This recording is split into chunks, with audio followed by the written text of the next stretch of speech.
30 miles behind enemy lines, 120 American soldiers move silently through enemy territory. Their target?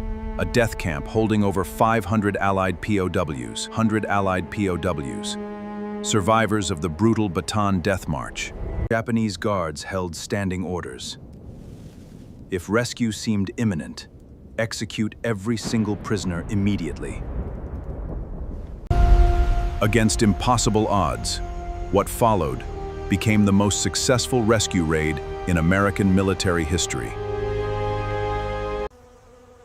By January 1945, prisoners at Cabanatuan had endured 3 years of starvation, disease, and brutal mistreatment. U.S. command knew a conventional military advance would take weeks. Far too late to save the men. The elite Alamo Scouts were dispatched ahead to gather precise intelligence. They focused on guard rotations and camp layout.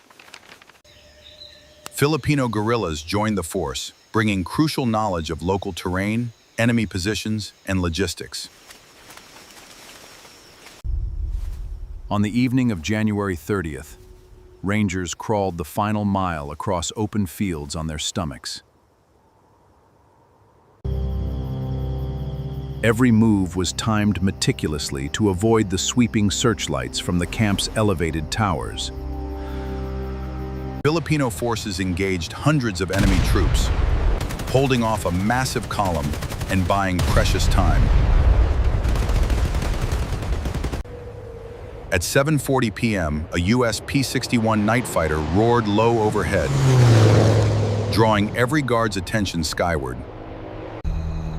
The clever aerial stunt created the exact window of distraction the Rangers needed to initiate the assault.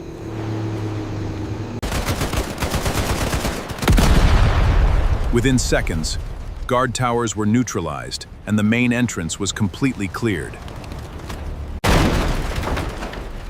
Rangers burst into barracks, shouting, "We're Americans! We're here to..." Many prisoners were too weak to walk. Rangers carried them out, moving rapidly toward the safety of the trees. With the camp secured, the most difficult phase began, guiding hundreds of fragile men through enemy territory. Over 500 starving men had to travel 30 miles through countryside crawling with enemy patrols. Local Filipino villagers risked their own lives, bringing dozens of wooden ox carts to transport men who couldn't walk. Villagers fed the survivors and guided the slow-moving caravan along hidden backcountry trails. By daybreak, the long column crossed the Talavera River into territory controlled by advancing U.S. forces. Cheering soldiers and medics met the column, providing immediate medical care and hot meals.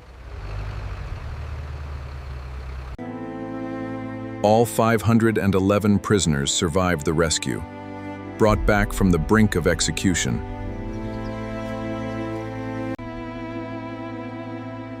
The raid cost the lives of just 2 American Rangers and roughly 20 brave Filipino guerrillas. For a mission 30 miles deep behind enemy lines, the casualty ratio remains staggering.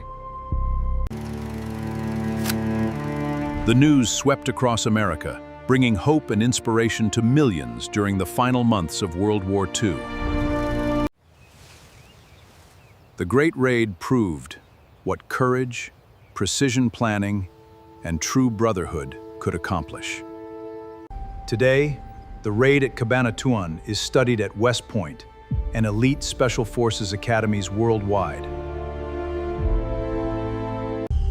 Lesson 1. Perfect execution relies on flawless, patient intelligence gathering before making a single move.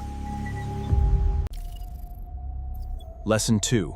Local guerrilla partnerships are indispensable when operating in hostile, unfamiliar terrain. Lesson 3. creative distraction can disorient a superior enemy force and create decisive opportunities. Subscribe to Frontline Files for more incredible military history and true survival stories. See you next time.